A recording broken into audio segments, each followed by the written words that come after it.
Agora no Conexão Poder eu entrevisto o deputado estadual Carlos Avalone. Seja muito bem-vindo aqui ao Conexão Poder, deputado. Que agradeço aí a oportunidade de estar mais uma vez com vocês para poder discutir as nossas políticas públicas, discutir o nosso Mato Grosso. Uma característica que é muito presente no seu trabalho é justamente essa preocupação e essa dedicação, tanto assim que faz parte de uma comissão de fiscalização e acompanhamento de execução orçamentária, que recursos a gente tem, de fato, com disponibilidade para que essas leis todas sejam aplicadas e efetivadas. O senhor tem aí 5 experiências, né, no Legislativo Estadual, por 5 vezes deputado, mandato. Como o senhor analisa a questão orçamentária do Estado de Mato Grosso? Nós temos arrecadação suficiente e estamos aplicando essa arrecadação, destinando para que de fato é importante para o desenvolvimento do Estado? Bom, vamos lá. Quer dizer, a vantagem que eu posso ter, né, é porque eu fui muito tempo durante no Executivo. Fui 10 a 11 anos secretário de Estado e secretário da Prefeitura de Cuiabá. Então eu tenho a experiência do Executivo. Eu fui empresário até os 32 anos, dedicado só à vida empresarial. Comecei com 14 anos a minha primeira empresa e venho junto com meus irmãos e fui até 32 anos só empresário. E vice-presidente da... Já era presidente do Sindicato da Construção e vice-presidente da Federação. E aí eu fui escolhido pelo Dante, que não me conhecia e que eu não o conhecia, a não ser da mídia nacional, para que eu, pelo trabalho que eu fazia no sindicato, abrir a Secretaria de Indústria, Comércio e Turismo de Cuiabá. Isso em 93. Eu já estou revelando a idade, né? E de lá para cá, eu passei a estar na vida pública. Nos primeiros 12 anos, só como secretário, entre Prefeitura e Estado. E depois, eu fui ser candidato até por uma escolha dele. Ele falou, você está preparado, eu gostaria que você viesse para a vida pública. Eu levei um susto. Demorei 6 meses para tomar uma decisão, para aceitar o convite e vim para o convite. Então, quando eu chego na Assembleia, eu tenho uma experiência em várias áreas. Empresarial, política empresarial, como Sinduscom e Fientes, executivo, Secretaria Municipal, Secretaria de Estado. E aí eu vou para o Legislativo. Então isso me ajuda bastante a saber que a gente não consegue fazer uma política pública se não tiver dinheiro, se não tiver recurso, se não tiver orçamento. Então, sempre que eu penso numa política pública, eu vou atrás do orçamento para ela. Por isso que eu me dediquei muito a ser o presidente ou estar presente na Comissão de Fiscalização e Orçamento, para ajudar a decidir o orçamento do Estado. Então, para isso, você precisa estudar muito, você precisa entender bastante de ICMS, você precisa entender bastante de economia e tal, se assessorar muito bem, porque sozinho você não vai a lugar nenhum. E aí sim, quando eu penso numa política pública, eu já vou atrás de colocar ali no orçamento os recursos para isso. Como a caneta não está na minha mão, eu não posso colocar lá, eu posso pôr emenda que poderá ser vetada ou a gente poderá derrubar o veto. Então eu procuro sempre, no consenso, no convencimento, chegar aos meus colegas e chegar ao governo, que é o executivo, que é quem pode aceitar a emenda. Então, assim, eu costumo dizer que o exemplo claro foi esse trabalho que por um motivo que eu digo que é a mão de Deus, né? Deus trabalha de formas que você não conhece num primeiro momento, né? A questão da saúde mental, eu entrei nela por causa de um problema familiar. Né? A minha filha, mais nova, ela teve uma depressão pós-parto muito profunda, né? Um desespero para a família, você demora para perceber. Né? Quando você percebe, já está no fundo do poço e parece que você estica a mão no poço para buscar sua filha e não alcança. Então é uma dor muito grande. E nós passamos por isso, eu, a Maria, as irmãs e tal.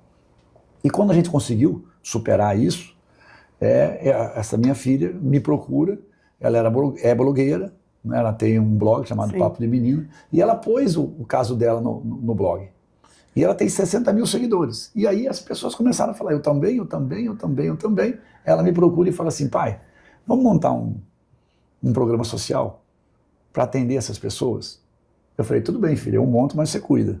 Ela falou, não, eu e minha mãe vamos cuidar. E elas cuidam hoje, nós já atendemos mais de 1000 famílias, estamos atendendo mais de 200 famílias, mas isso é o tamanho do meu bolso.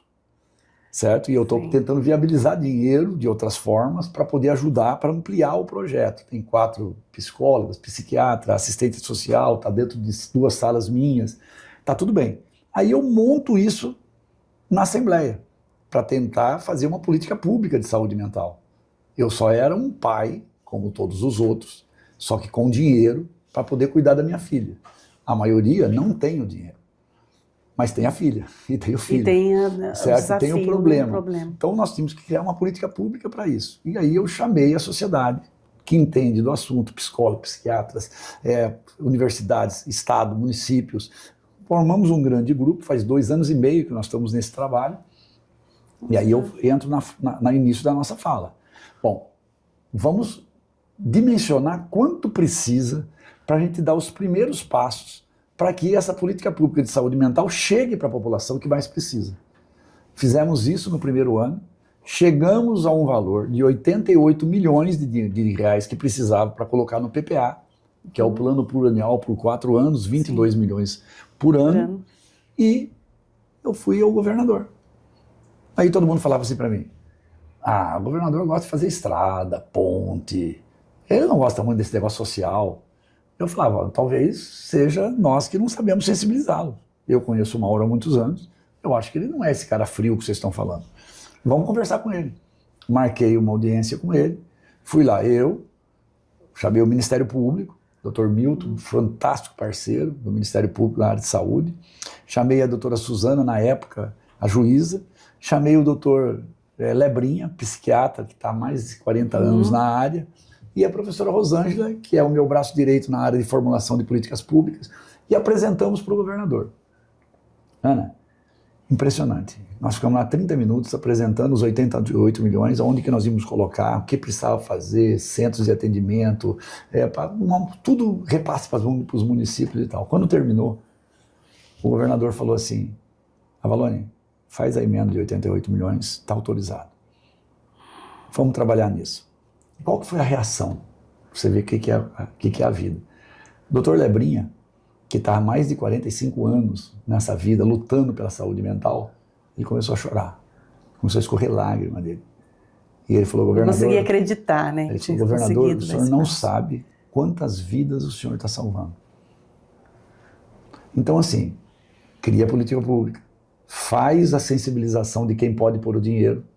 Porque eu podia pôr a emenda, mas ele podia vetar. Por não ter consciência do que é o problema. O governador é que nem o deputado. A gente é eleito por um cargo, a gente conhece às vezes do que a gente faz, mas a gente recebe a demanda de tudo. De tudo, né? Você tem que fazer tudo. E aí apresentar o lugar de fala para que a pessoa se sensibilize e consiga perceber a importância e o quanto isso vai refletir na população como um todo. Né? Porque... E aí, Ana, é importante a gente colocar para aumentar a linha do debate, né?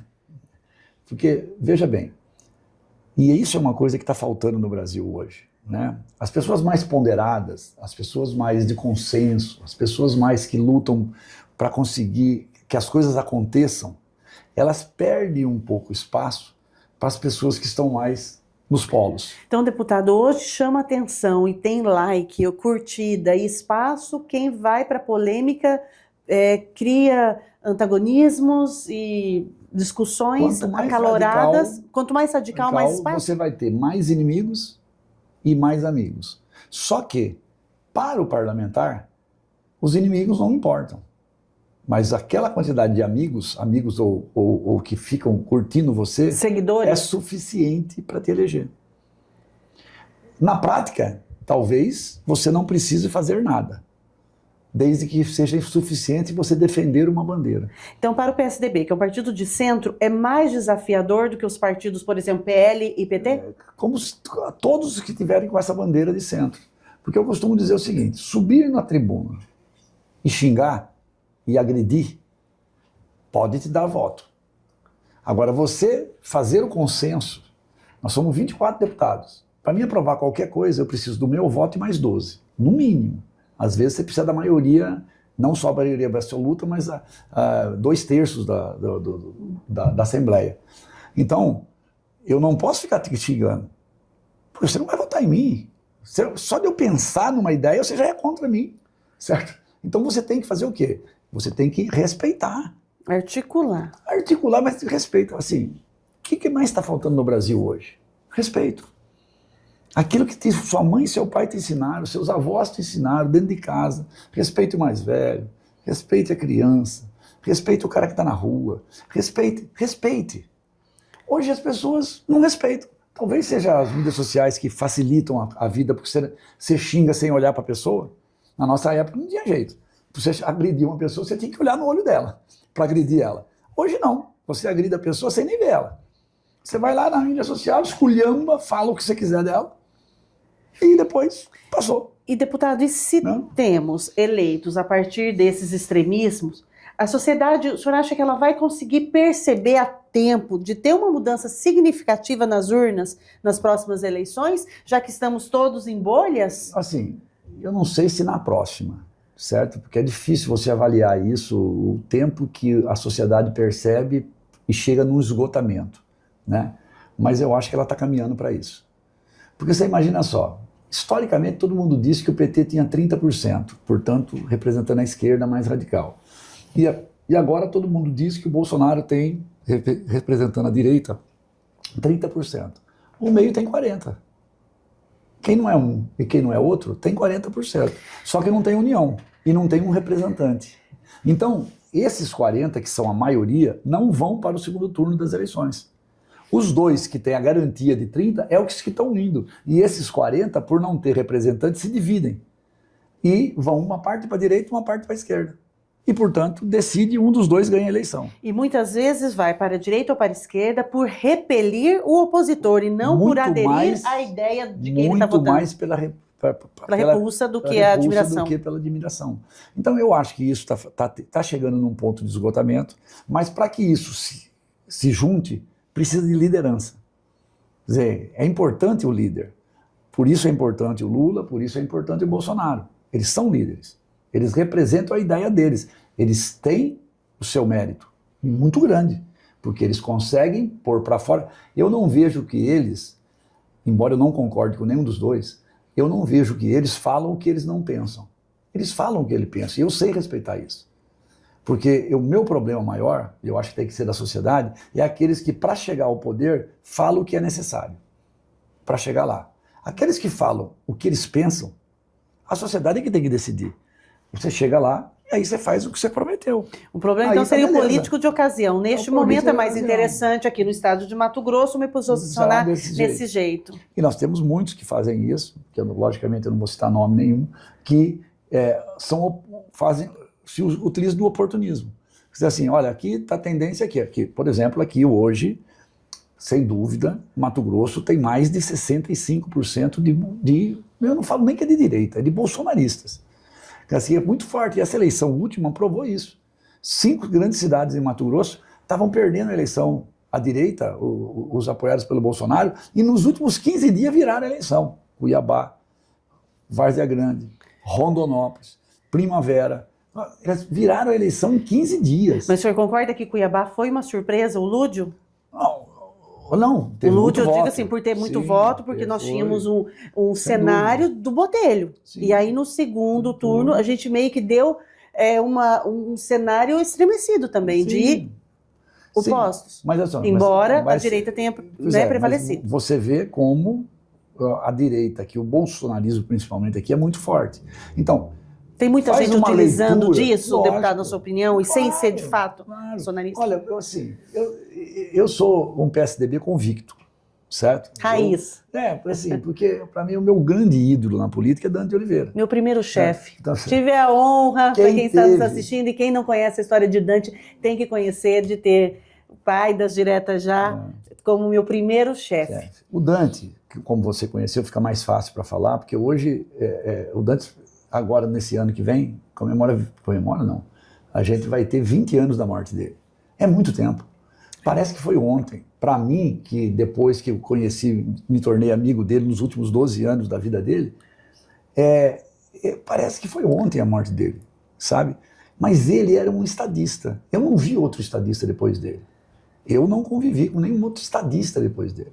O Dante vivia por um pensamento de melhoria para o estado de Mato Grosso. Ele não tinha, era uma característica dele que até eu não tenho, né? Então eu não estou falando de uma pessoa que eu estou querendo me chegar próximo dele, porque era muito difícil se aproximar dos ideais do Dante e tal. Quer dizer assim, ele vivia para a política. Ele não tinha empresa, não tinha fazenda, não tinha nada. O Dante gostava da família, dos amigos, de Cuiabá e de Mato Grosso. Esse era o negócio do Dante.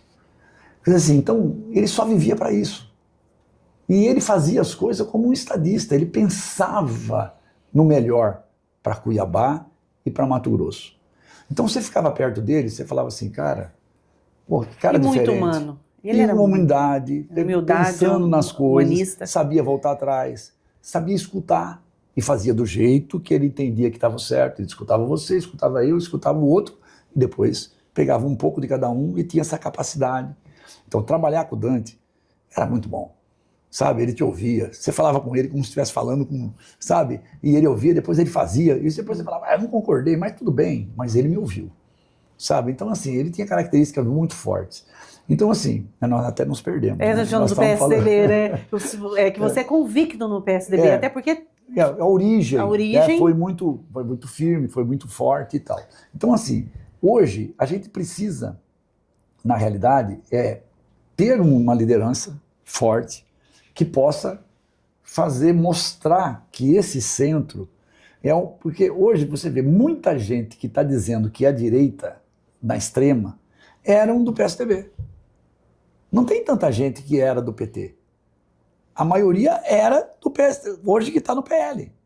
Você entendeu? Por quê? Porque entendeu que esse lado aqui tinha uma coisa a mais.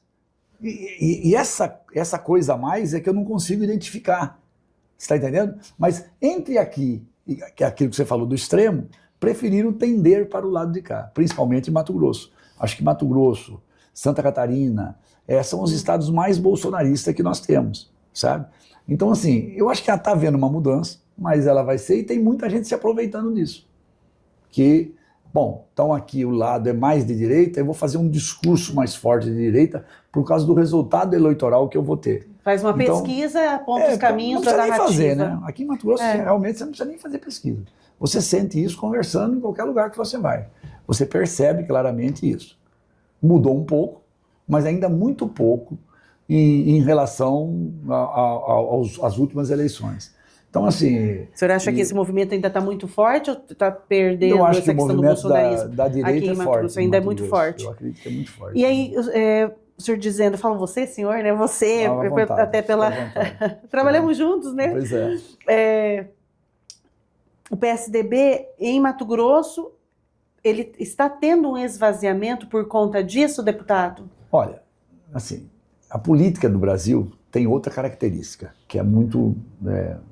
É muito ruim, né? É uma constatação, né? Quando você está no poder, você incha. E quando você sai do poder, você esvazia. Então, o PSDB, desde 93, quando o Dante ganha a prefeitura de Cuiabá, depois ganha o governo do estado, depois ganha o governo do estado de novo e tal, fica todo esse tempo no poder, junto com Fernando Henrique no governo federal, ganha o governo federal. Então, o PSDB era muito forte, era o partido mais forte do Brasil, né? Nós tivemos governador em 18 estados. Nós tivemos o governador em São Paulo 4 vezes do PSDB, só o Geraldo Alckmin, que na época era PSDB, hoje era do PSB.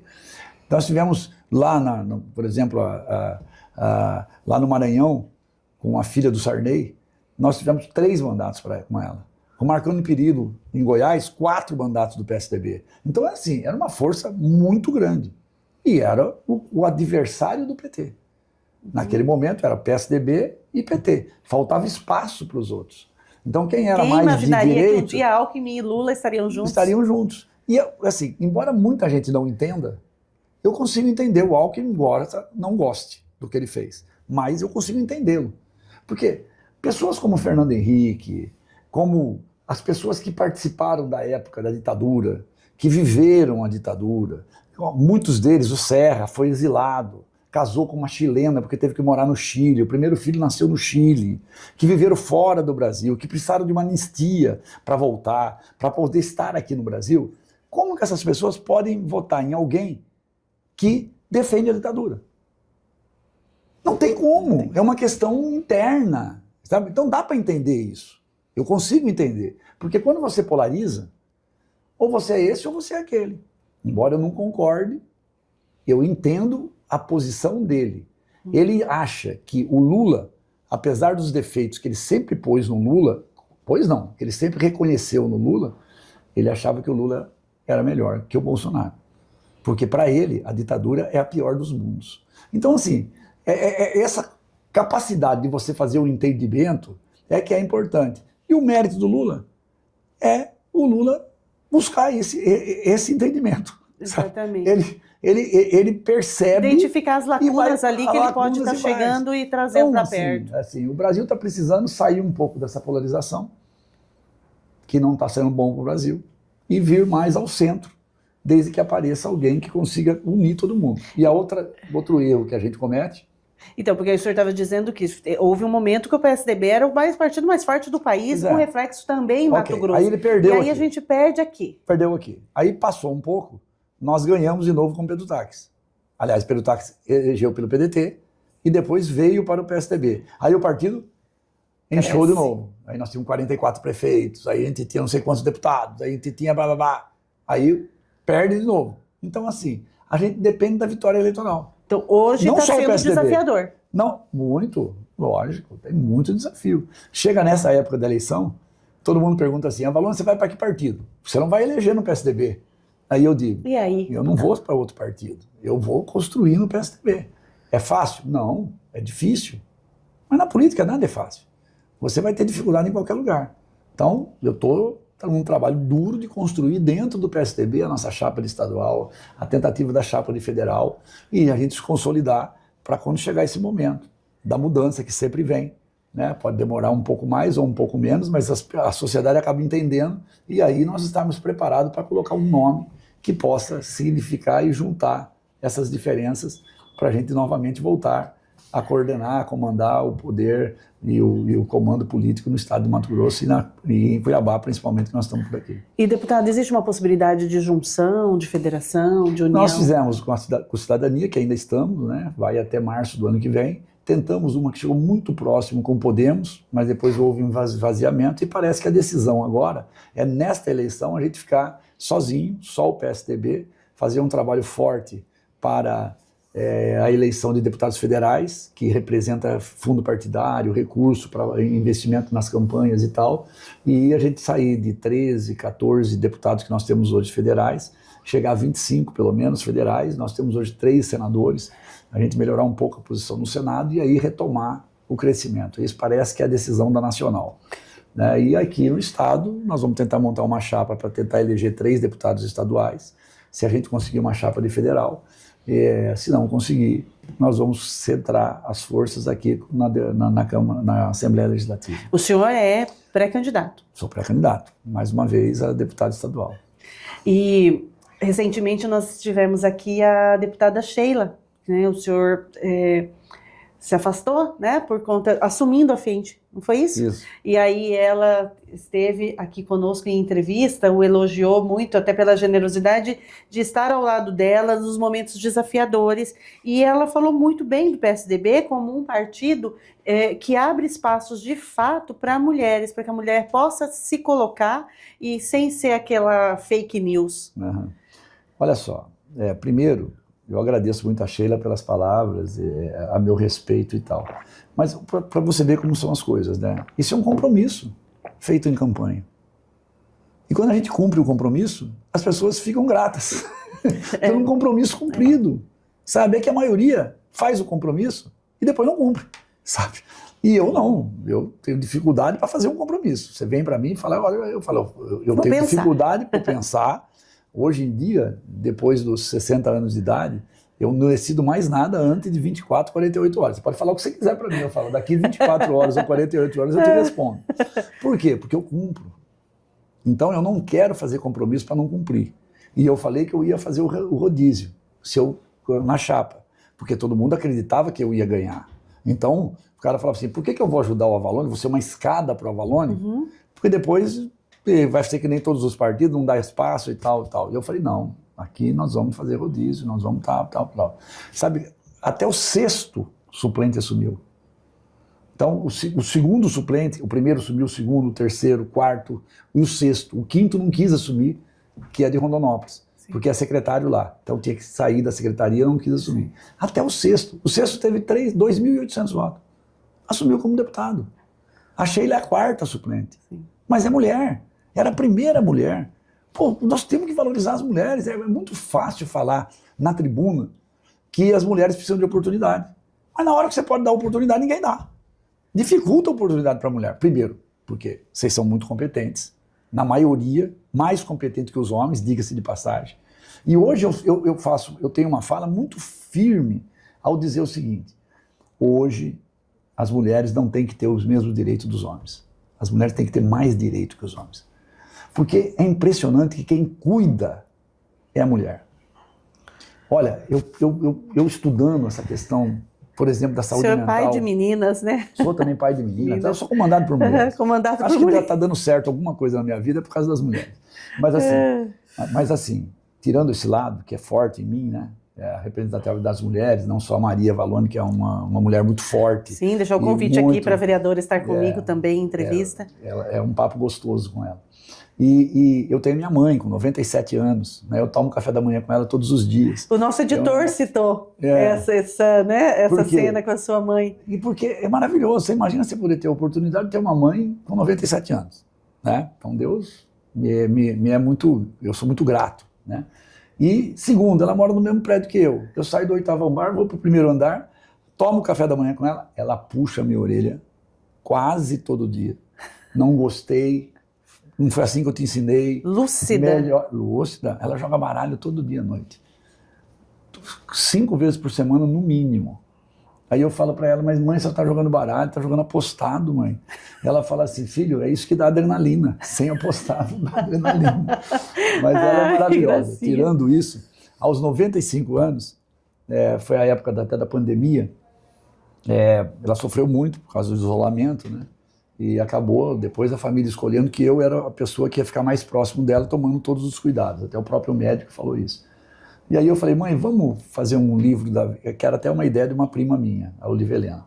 Falou assim, vamos fazer um livro da história da senhora e do meu pai? A senhora escrevendo o livro e tal? E ela se dispôs e nós contratamos uma pessoa, né, uma jornalista e tal, e a jornalista e ela escreveu o livro, várias páginas ela escreveu ela mesma, porque ela é professora primária, especializada em alfabetização, foi ela que me alfabetizou, a mim e meu irmão, e Caminhos Suaves era o livro, né?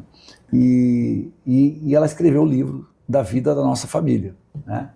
E foi um momento muito bonito. E aos 95 anos, nós fizemos uma festa dela de 95 anos e ela autografou os livros para os convidados. Então ela ficava sentada, autografou lá uns 50, 60, depois não aguentou mais, coitada. E nós fomos para a festa, para o aniversário dela. Então, assim, as mulheres têm uma participação muito forte na minha vida, né? Muito grande. Mas, assim, quando eu fui estudar saúde mental, que eu já falei aqui com você, são dados que são assustadores. 83% das famílias que têm uma criança especial, as mulheres é que cuidam. Os homens abandonam, pagam uma pensão e acham que está muito feliz. Quando pagam. Tá? Essas mães não estão aguentando mais. Elas não estão aguentando. Eu conheço uma que tem 3 filhos autistas em 3º grau. Como que ela consegue sobreviver? Não pode trabalhar. Vive do apoio de alguém e vive com 3 crianças que precisam de uma atenção especial e vive sozinha. Uhum. Então hoje nós estamos começando a melhorar as políticas públicas para atender as crianças, mas nós estamos esquecendo das mães. E as mães estão sofrendo muito. Poxa, por que o homem acha que pagar uma pensão quando paga, como você disse, é suficiente? E ele monta outra família e vai tocar a vida dele. Então, assim, não dá para as mulheres terem o mesmo direito que os homens. As mulheres têm que ter mais direito. Porque a gente já entra em desvantagem. Mas por que esse machismo estruturado nosso definiu que as mulheres que têm que cuidar disso? Mas definiu. Exatamente. E vocês cumprem esse papel. Agora, as mães não estão mais suportando e estão passando a missão para as vós. Outra mulher. Outra mulher. Você imagina só. Então, assim, se você for estudar a sociedade, você vai ver que apoiar a mulher é apoiar a família. Apoiar a mulher é melhorar a condição familiar de todos nós. O senhor tem um caminho percorrido nessa área já de muito tempo, e falo isso por fazer parte de coletivo de mulheres que, quando o senhor se posiciona nesses assuntos, é muito bem-vindo o seu posicionamento por conta dessa proximidade nesse caminhar. Porque, como a gente falou aqui em alguns momentos, existem muitas autoridades que acabam, por ocasião, se colocando em determinados assuntos que, de fato, não tem comprometimento nenhum. E o senhor tem esse comprometimento, não é de hoje, porque quando tem aquelas reuniões chatas, e eu sou testemunha disso, o senhor está lá, naquelas reuniões chatas, aquelas em que a mídia não está e que não tem visibilidade. Mas nós temos agora, com muita visibilidade, essa Comissão Especial de Defesa dos Direitos da Mulher. O senhor faz parte dessa comissão, e temos também na Assembleia a Câmara Setorial Temática sobre enfrentamento ao feminicídio, neste caso liderado pela deputada Edna, e a Comissão Especial de Defesa dos Direitos da Mulher pelo deputado Catani. Em que medida esses ambientes se diferenciam e por que houve a necessidade de termos estes dois espaços? Não se diferencia em nada, são os dois espaços para discutir o mesmo tema. Ótimo, tem dois espaços, vamos discutir os dois espaços, um liderado por alguém que é da esquerda e o outro liderado por alguém que é da direita. Duas pessoas que têm toda a legitimidade de estar liderando, até pelas histórias de vida dos dois, certo? Então, assim, poderia estar tudo sendo resolvido de um lado só, numa grande comissão. Mas, tudo bem, não deu certo para ser tudo junto, vamos fazer duas, e tomara que as duas trabalhem igual, trabalhem bastante para resolver o problema. Eu acabei sendo escolhido para ser o relator de uma delas, que é a que é presidida pelo Catani. Que é da defesa dos direitos da mulher. E também feminicídio, eles puseram e também no nome feminicídio. também, que é uma comissão especial. Bom, tudo bem, nós vamos fazer o trabalho, eu acho que é muito importante, e essa questão da mulher é muito importante. Mas tudo, eu vou contar um fato que é mais pitoresco, até porque eu acho que é bacana isso na entrevista, né? Para mostrar essa força que as mulheres têm em relação a mim. Né? Eu chego um dia para Maria, feliz da vida, chegando da Assembleia, com uma lei aprovada. Falei, olha Maria, aprovamos uma lei lá na Assembleia que é para ajudar o esporte de Mato Grosso. E olha, essa lei, e era março, essa lei foi mandada pelo governo e nós aprovamos a lei para todos os times que tiverem no Campeonato Brasileiro, Série A, B, C, D, vão receber um apoio financeiro, isso vai melhorar a base, vai ter crianças jogando, a lei é muito boa. Maria olhou para mim e falou assim, pois é, né? Vocês homens são assim, só tem futebol masculino? E as mulheres? Rapaz, nós estamos em março, todo mundo subiu naquela tribuna ali e falou das mulheres, e falou que as mulheres precisam de apoio, vocês têm que parar de falar e agir. Rapaz, eu fiquei tão envergonhado. Porque não tinha nem passado, né, na cabeça, todo mundo comemorando o futebol e esqueceram então, que mulheres também jogam bola. O que eu fiz? Voltei para a Assembleia na sessão seguinte, propus a lei para dar o mesmo valor, igualzinho para as mulheres, que lá aqui é A, B, classe A, né? Classe A, B, C, D. E das mulheres primeira classe, segunda classe, terceira classe, tá? Então 3 classes das mulheres. Fiz a proposta, aí o governo reagiu um pouco, falou, pô, mas o dinheiro é muito, aí eu fui com esse discurso, convenci o governador, que o negócio é o convencimento, convenci o governador mandou a lei, aprovou as 2 leis. Olha porque as mulheres vão mandar no mundo, elas já mandam, às vezes, porque mandam na gente, mas ainda não tem o mesmo espaço que a gente tem, concorda? Somos 23 deputados homens, uma deputada mulher. Temos que aumentar, né? Tem mais mulheres. Lógico que precisa. Na Câmara, na Assembleia. Aí, bom, eu falei assim, tudo bem, né? Arrumamos o dinheiro, passou 1 ano e meio depois, as mulheres recebendo dinheiro, o time do misto, da Série C, feminino, foi campeão brasileiro da Série C. Primeiro título de um time masculino ou feminino da CBF. Tomou? Então, as mulheres, com apoio, foram campeãs. E os homens têm apoio faz 4 décadas. E ainda não conseguiram. Então, assim, para você ver como as mulheres sabem aproveitar melhor as oportunidades. Porque elas têm pouca. Então, quando dão uma oportunidade para elas, elas grudam com muita força nessa oportunidade. E quando a dificuldade é maior, as pessoas se dedicam mais. E é isso que a gente percebe que as mulheres estão fazendo. Estão perdendo espaço. Nós, homens, aí temos que abrir o olho. E, deputado, né, temos aí mulheres em potencial, temos políticas públicas, o senhor está se debruçando já há muitos anos sobre isso, e na sua análise, por que ainda Mato Grosso figura de uma maneira tão infeliz nesse ranking de feminicídio? Os nossos esforços, porque eu sei que nessas comissões, nessa Câmara, vão ser investigados ainda de forma mais profunda para tentar entender qual é a chave da questão, porque se fala. O senhor tem alguma, assim,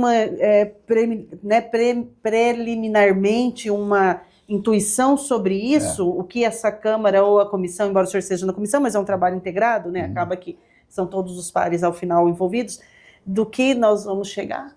Pois é, eu tenho essa intuição, mas é só intuição no momento, né?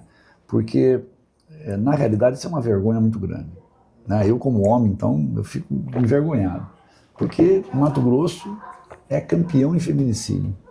O que tem na característica da nossa sociedade que possa levar aos homens daqui a matar mais que 27 estados?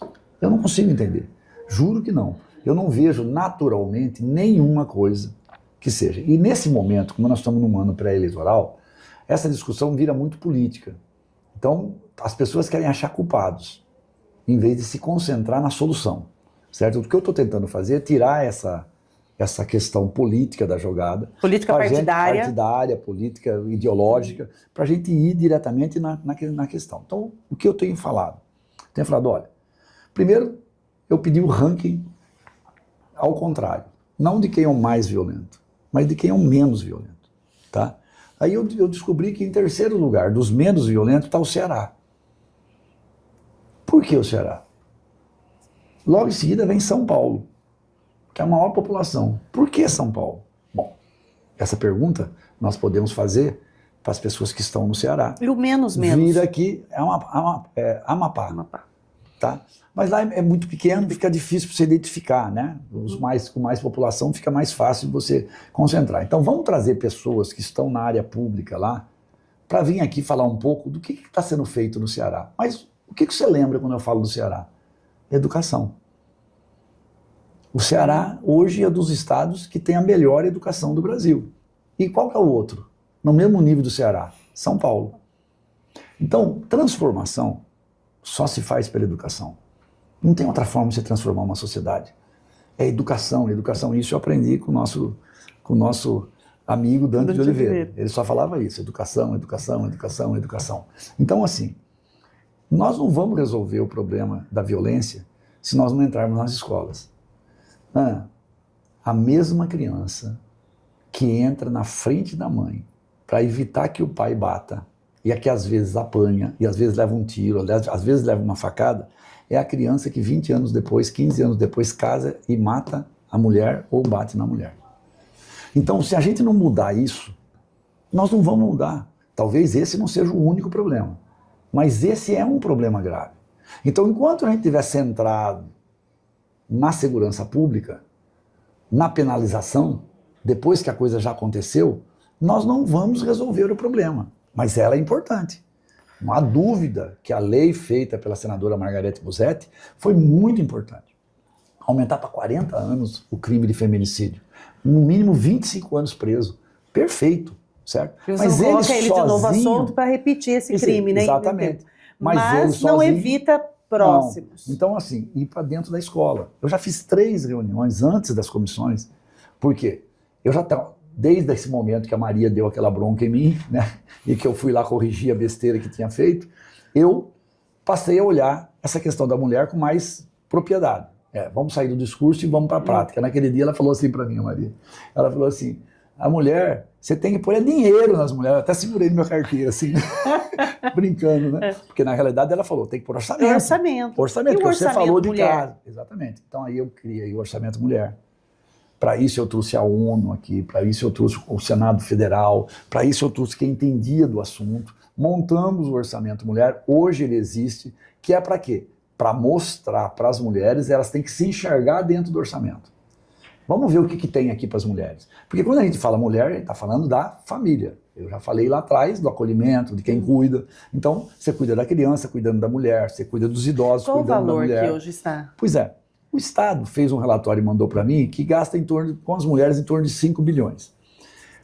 A princípio você fala, porra, é bastante dinheiro. Se fosse 5 bilhões, fosse bastante dinheiro, o orçamento do Estado é 40 bilhões. E se as mulheres são a maioria, mesmo que fosse 5 bilhões, não seria tanto. Mas nem os 5 bilhões eu ainda confesso que eu não consegui enxergar eles todos dessa forma. E o secretário de Segurança, outro dia, numa reunião comigo, né, ele falou, olha, nós estamos investindo 30 milhões na prevenção e na segurança das mulheres. Eu falei, olha, eu até parei a reunião, era da comissão de fiscalização. Eu falei, olha, secretário, sendo isso verdade, que eu não estou conseguindo enxergar, sério, eu quero que o senhor me mostre, porque é minha função, eu sou presidente da comissão, sim, mas se for verdade, eu acredito no senhor, que o senhor está dizendo aqui, o senhor está gastando mal. Porque se gasta 30 milhões e nós continuamos matando mulher, nós precisamos colocar o dinheiro em outro lugar. Nós estamos gastando mal. E na hora eu fiz uma pergunta, eu falei, alguém da Politec está aqui? E estava lá, o diretor da Politec. Então. Eu falei, lá vocês têm a Sala Lilás. Vale a pena, quem não conhece, conhecer a Sala Lilás da Politec. É uma sala de acolhimento. Quando a mulher apanha e vai fazer o corpo de delito, ela chega lá, tem uma sala fantástica aqui na Politec, que recebe, tem sensibilidade, com né? mulheres, com atenção Humanizada. E tal. Por quê? Porque na Politec aparece os dois. Vai o agressor e a agredida. E às vezes se encontram lá. É uma cena horrível, para a mulher principalmente, sim, que foi agredida. Então, eu falei assim, tá bom, quantas salas dessa tem no estado? 3. Somos 142 municípios. Então eu falei, olha, nós estamos gastando errado. Para acolher, vamos lá. Cadê a delegacia de Várzea Grande? De 24 horas? Cadê?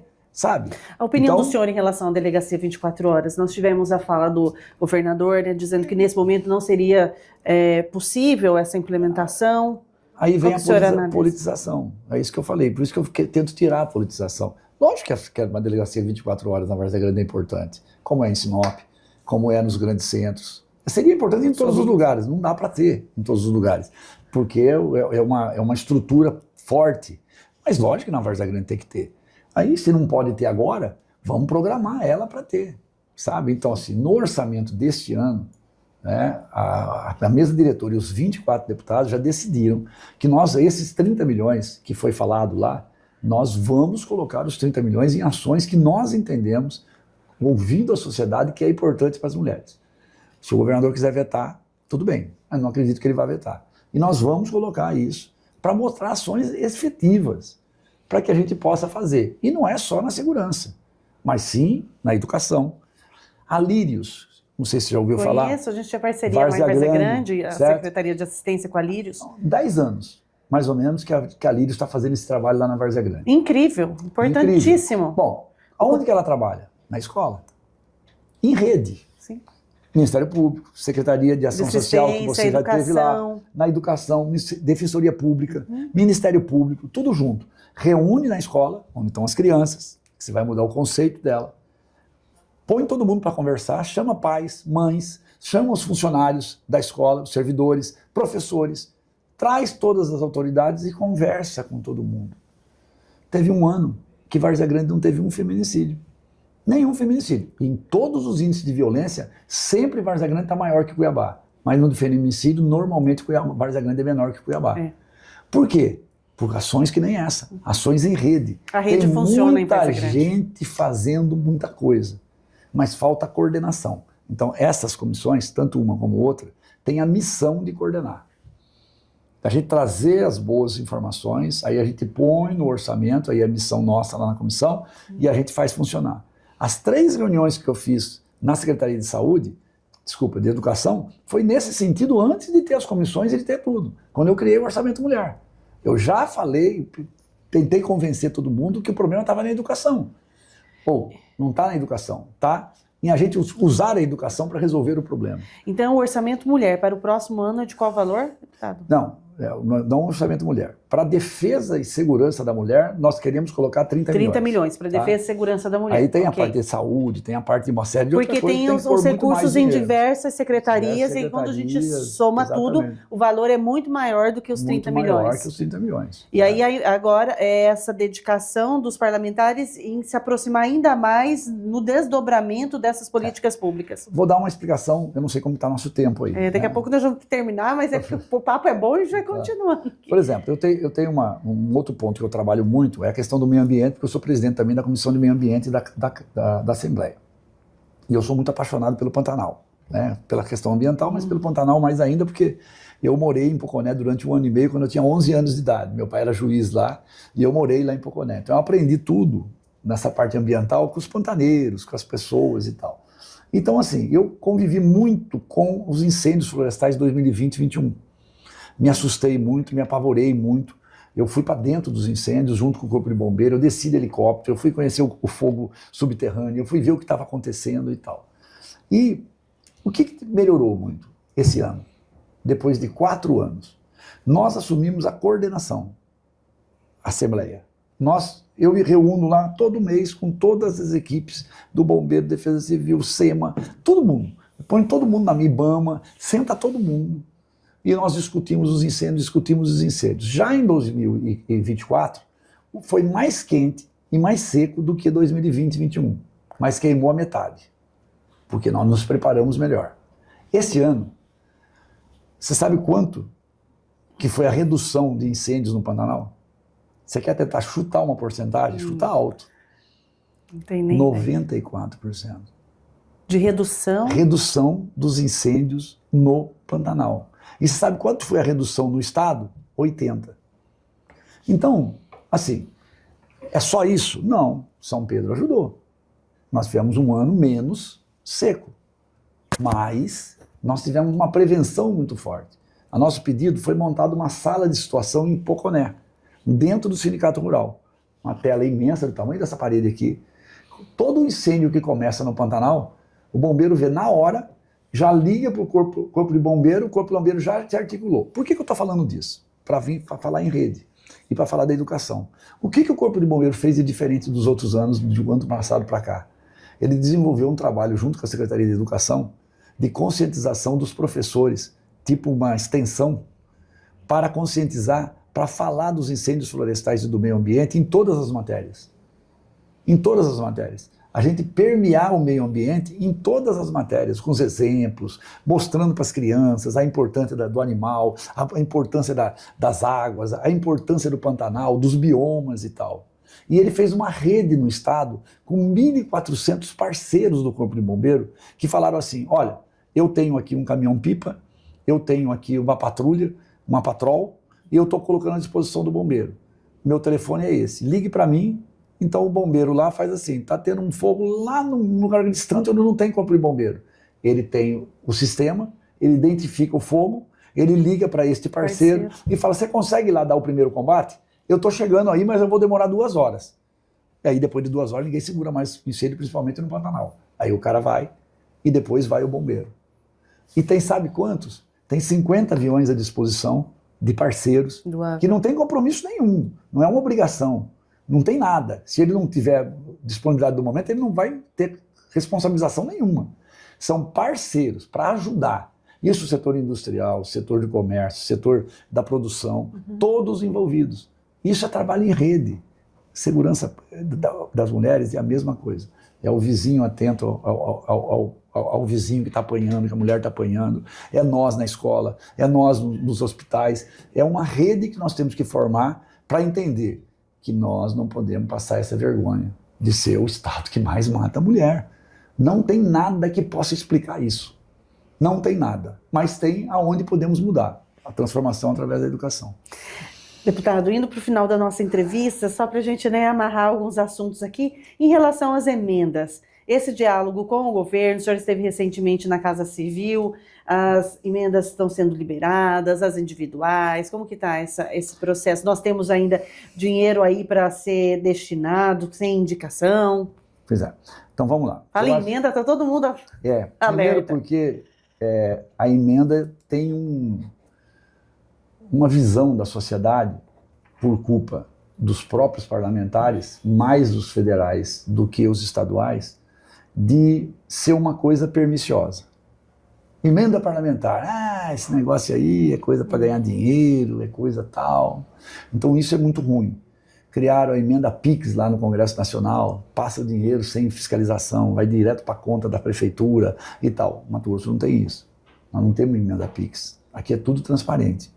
Tá? Então assim, Isso é o primeiro caso que nós temos que discutir. Na questão da saúde mental, eu vou dar um exemplo. Eu coloquei emenda, por exemplo, para uma peça de teatro onde um potencial suicida conta a história dele mesmo para 1.200 crianças das escolas públicas. E eu fui lá assistir. Uma coisa fantástica. E que as crianças foram sensibilizadas. Como que o Estado, através do Executivo, consegue chegar nisso? É difícil. Você entendeu? Então o deputado ele consegue fazer isso. Ao mesmo tempo, eu peguei a Cida, que é uma enfermeira que está na área de saúde pública há muitos anos, da saúde mental, e ela conseguiu desenvolver um trabalho de arte, de quadros, uma coisa linda. E ela queria transformar isso numa exposição. E ficou ali na Caixa da Água Velha. Essa exposição durante 45 dias com uma emenda parlamentar minha. Então, olha só, a emenda parlamentar chega nos pontos aonde o governo não consegue chegar. Não porque ele é ruim ou porque ele não quer, é porque ele tem outros assuntos importantes para fazer. Então, para mim, a emenda parlamentar é muito importante. Se alguém usa errado, ele responda por esse erro dele. Bom, então as emendas parlamentares, nós temos direito a elas, que são emendas impositivas. Então, precisava de alguém acompanhar isso. Fico muito orgulhoso que todos reuniram e pediram para que eu fosse o cara que fosse acompanhar. O interlocutor, né? Interlocutor. Junto ao... Então essa reunião que você falou, que eu fiz com a Casa Civil, foi em nome de todos os deputados, para entender por que não estava sendo liberado na velocidade que nós entendemos que era importante liberar. E por quê? Então, logicamente, nós queremos liberar o mais rápido possível, para que a sociedade receba esse dinheiro. E o Estado diz o seguinte, a emenda é para o ano inteiro. Se vocês receberem tudo no primeiro semestre, eu arrecado o dinheiro durante o ano todo. Então eu preciso desenvolver isso durante o ano todo. Nessa guerra, certo? Alguém fica para trás, ou por culpa do governo, ou por culpa das próprias equipes nossas. Então precisa ter alguém, que sou eu, com uma equipe lá da Comissão de Constituição de Fiscalização, que acompanhe isso, vai identificando os problemas, alertando o colega para que ele corra lá, para que resolva tal problema, e mais as questões políticas, né? O próprio secretário da Casa Civil, Fábio Garcia, numa briga que teve com a Janaína, disse, você é de oposição, eu sou oposição lá em cima, as minhas emendas eu recebo no final do ano. Você se satisfaz em receber no final do ano. Então não sou eu que estou falando, foi ele que disse, certo? Lógico que eu não concordo com isso. Tá? Então, existe a parte política também interferindo nisso. Então, eu, que sou um conciliador, eu chego mostrando que isso não é bom para o parlamento.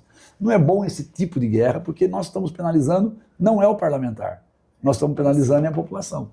Então, é um trabalho de conversa, de negociação, de muita vontade de resolver. Entendeu? Das duas partes. De todas as partes, entendeu? Lógico que é das duas partes, entendeu? Então tem tudo ter aquele equilíbrio que nós falamos desde o começo aqui.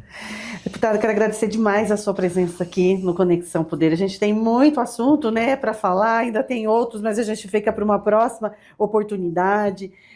Queria que o senhor finalizasse dizendo, para quem está nos assistindo, a sua missão de quando começou como parlamentar, é a mesma de hoje ou nesse processo de amadurecimento político, a partir de todas as experiências do executivo e também, né, na iniciativa privada, foi se modificando? Hoje, o deputado Carlos Avalone de hoje é o mesmo de que quando começou lá, ou esses sonhos foram ganhando novos formatos? Ah, não, foi eu espero que esteja melhorando, né?